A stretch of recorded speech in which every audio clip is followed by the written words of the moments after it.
here are headlines. Mortgages, budgeting and how to spot fake news. Children will be taught life skills at school as the government seeks to modernise the national curriculum in England.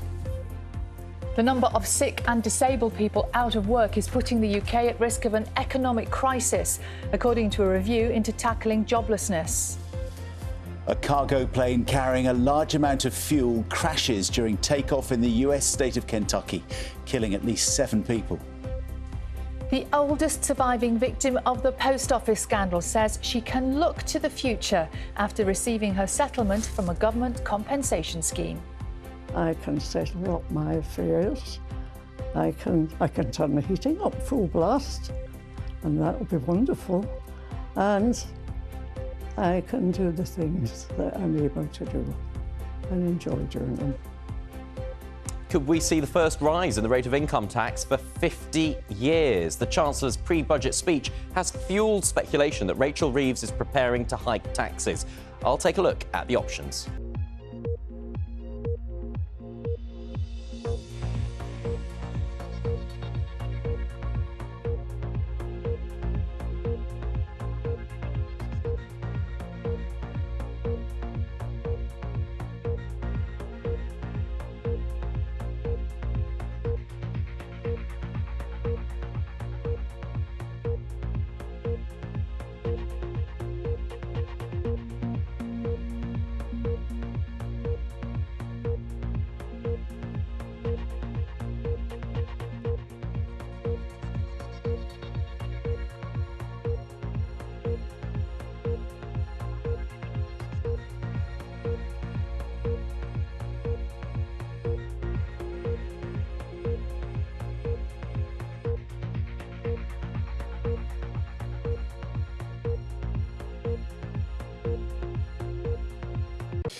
The pregnant teenager Bella Cully, who admitted drug trafficking charges in Georgia, has arrived back in the UK after being freed from prison.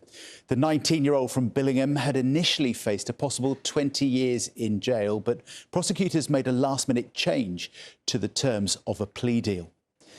Here, the Health Secretary, Wes Streeting, has said some hospitals in England will struggle this winter even after extensive preparations by the NHS. In an interview with today's Guardian, along with the head of the NHS England, Sir Jim Mackey, he warns there would be problems, including people on trolleys in corridors. Right, the latest results from the high street retailer M&S have been published in the last few minutes, giving us a glimpse at the impact that April's cyber attack had on the company's sales and profits. And Ben has the numbers for us. Ben. I have the numbers, and one key word, dramatic, really is the word, John, and let me explain why. M&S has reported that in the first half of the year, its profits before tax dropped by 99%. In the period between April to the end of September, it made profits of just £3.4 million. Compare that to £391 million that it made in the same period the year before, so down to just a tiny fraction of the profit. These figures, for the first time, give us an idea of the extent of the damage that was caused to M&S when it was hit by that cyber attack, you may remember, back in April. The fashion and food giant struggled to get services back to normal. Online orders, click and collect, all suspended for around 6 weeks after hackers targeted the business around Easter, and there was limited stock in certain stores. It wasn't until June, in fact, that its fashion products became available once again for home delivery. Let's have a look at today's papers, shall we? We're going to start with the Daily Mail today. They say Labour dumbs down schools. That's their headline. The paper leads with reports that the government has been accused of educational vandalism after ministers announced they would scrap a number of Conservative reforms on education. The government says it wants to revitalise the curriculum. Lots of economic talk in the papers as well today. Reeves lays the ground for 1970-style tax increase on the front page of the Times.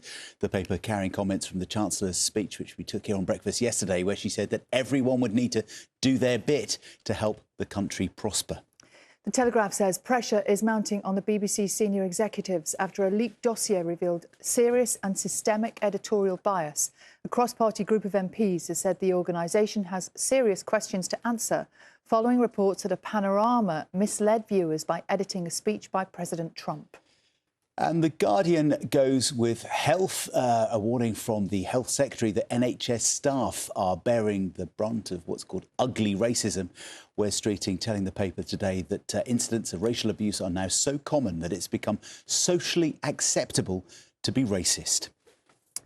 We've had a little look inside the newspapers this morning, and there's a fascinating piece in the Mail today about... It's a piece done by Country Life magazine about how to be a gentleman. In 2025? Yeah, in 39 steps. Is that all it takes? Yes. So, are you ready? Can you say yes to any of these? A true gentleman writes prompt and pithy thank you letters. I bet you do write a good thank you letter. Does a text count? Cheers, mate. Well, it's better than some people. It's pithy. Here's one. Never runs for anything in public. What about just never runs? Stop there. You do run. Learns and uses waiters' names. Oh, I think that's a bit over-familiar, isn't it? it? I'm not sure about any of these. Doesn't modify restaurant orders. Doesn't honestly care where anyone went to school. Knows how to iron a shirt, yes. Yes, you can definitely iron a shirt. Is happy to carry a handbag for a lady. I sometimes carry your handbag. I do like that. Like your lady in waiting. Yeah, I do. I do think that's quite nice if a man doesn't mind carrying your bag for you in an emergency. You don't carry my handbag, though, do you? You don't have one.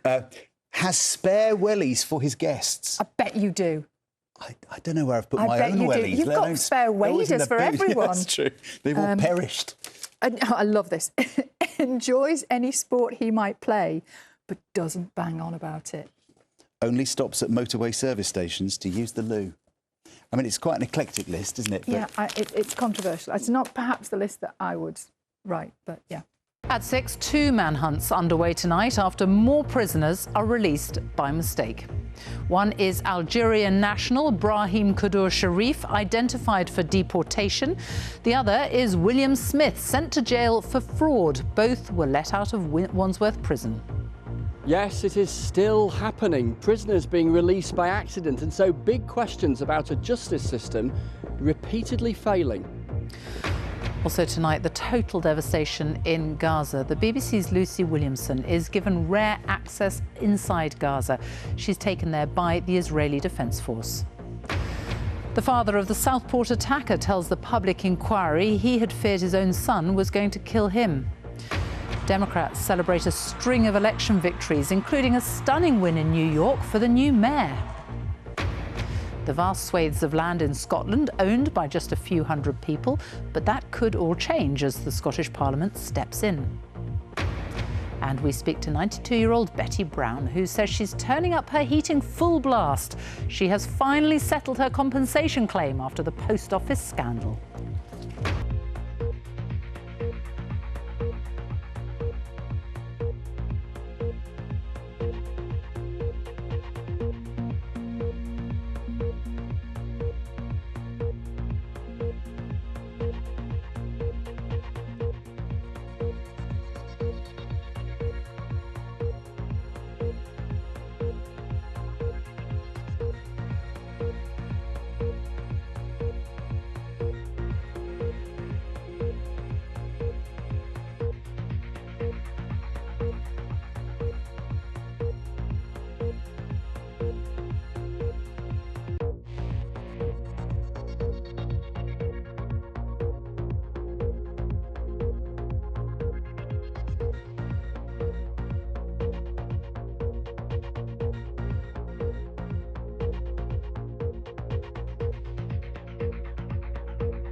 Prince William retraces his mother's footsteps in Brazil ahead of this year's Earthshot Prize ceremony. And join me for the national forecast live from Walthamstow on what surely has to be one of the mildest bonfire nights on record. All those details coming up a bit later.